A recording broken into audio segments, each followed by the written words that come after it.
molosno ka kod nyawadwa Walter Nyambaga mae kotenore kod ng'anyo mano nen romo mano mar siasa mano tim e kaunti ma Kajiado e boma Kitengela kendo kanyo romo no kane otore noweyo ka ng'at achiel bende koro nowito ngimane. Winyane sigana ni kato bang'e oduoge twak. Kardak ma Kitengela oyudore rameny kendo kamati nende en tulo manyo muoche kinde romb siasa manyo bagi alorano kendo ma okelo tho mar ng'at achiel. Jago marawera manyinge Vincent Oyaro majahigni 28 kendo wuon nyathi achiel emanyo wito ngimane ka okale lisasi manyo bae kinde no. Nikapigiwa simu na rafiki ya bwanangu akaniambia bwanangu amepigwa risasi akivuka barabara kutoka kazi. Akikumuuliza akaniambia jamuona, ndiye anaenda kumuona. Kufika leo ikabidi tumtafute kwa mochari iko karibu Kitengela, hatukumpata. Ikabidi tukuje mochari tukaconfirm tukampata. Tumpata amepigwa risasi kwa jicho imetokea nyuma. Bana polisi, hakuna polisi anakuja kuchukua mwili. Ndio tukaambiana kama vijana mwili ichukuliwe ipeleke kwa barabara. Ne walimo Kitengela kendo mar neno karmasira manyonege Vincent dukni maka kata kamano oyaw kendo chenro dhi nyime kaka pile. Ripot yango ni Vincent nyogo lisasi e kar sa 11 odhiambo mabang'e to simu ne odonjo ne minode. Osiepe Vincent lero chal mar wach motelo ne tho mar jagono. Huyo mzaka uliza kama wanaweza tubebea mwili wapeleke tu basi pumzike juu ashakufa. Tulijibiwa kwamba tuongoje vijana watulie ndio watabeba. Joked ne ratich oganda to oseoduol mar IPOA magiwacho ni osenyiso nyawo e tijgi kata odoko ni nonro nyiso ga obila makelo masira makamago. We are asking the Inspector General of Police, we are tired of your statements that every time a young man is killed you keep on claiming that we await postmortems and after postmortems we will arrest. Bende giseo gai mar obila ni osemana bedo kaoling kamonj timore e romo mag siasa. Bang familia mar yango ringre e karkano ringre ma Nairobi Funeral Home ne gidok kende tesendo bila ma Kitengela kanyakla kodo kinde magi mar goyo report kendo kairito nonro mar biro.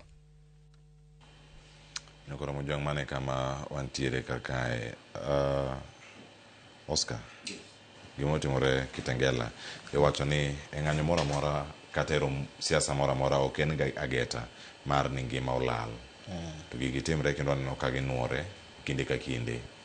E kinde ma gigi timre to kwa winj duond jo siasa ka wuoyo ahinya motegno. Sani wacho ni mise mar broad based maduong' mokwongo en maneno keto agenda parka piny. Achiel kuom gin en mano mar compensation. Jok moito ngima kata jok maratiro ma ginorochi kindegi. Bende paro ni en dok chien ahinya e sirkal ma bende koro kelo duond buche mopogore opogore kod jo Kenya mamoko kamoro achiel kapod wan ok ngima lal. Koso ngima lal itimo compensation. Machielo lal itimo compensation ka gidhi.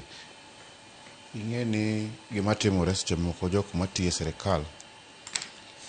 Vincent ok en dhano to some of these people. Kisungu wacho ni they just bodies. Bodies ma inyalo tigo e ranyisi mar siasa. Ng'at moro nitie mane iluongo ni Stalin. Stalin ne en president ma Russia. Stalin nowacho ni the worst thing midwa kethogo any country en sama itemo arm civilians. E weche kaka koro manyo timre Kitengela ni iyudo ni nitie problem ni guns oriwre kod police. Seche mise arm guns manyi jok ma civilian nigi tear gas. Nikech iwacho ni tear gas manoluar Kitengela mokwongo chal mane nokobedo nokobae. The second tear gas no ba from Bonde. Lakini mokwongo to nyalo bet ni ng'ato mane ni crowd chal mane kod tear gas. So probably a civilian ne no yudo access gi gik ma onego bed ni jorit kwe police emanigo. Number 2, issue ma compensation. Ingen compensation mokwongo kata kitimo gimiluongo ni truth, justice and reconciliation. Ng'amo tho kinya compensate. Kata manitimo South Africa kata mitimo Kenya ka. Ng'amo se tho, ng'amo se lose ngimane. There's no way minyalo compensate go ngima moselal. compensation nitimo gimiluongo ni symbolism ni ng'at manene nyalo bedo notimo makosano go mos labda chwanyruok manotimre chande ng'ane gi ng'ane otho to wan kaka jok ma nyalo bet no perpetrate gini wanyalo mana goni mos but ok en ni compensate ng'ama otho ni compensate nade bro nyuolo nyathi moro abato jwang' chande nyuol moro kendo kijana motho no kenya nyuolo moro kendo so compensation en symbolic en ranyisi ni we are sorry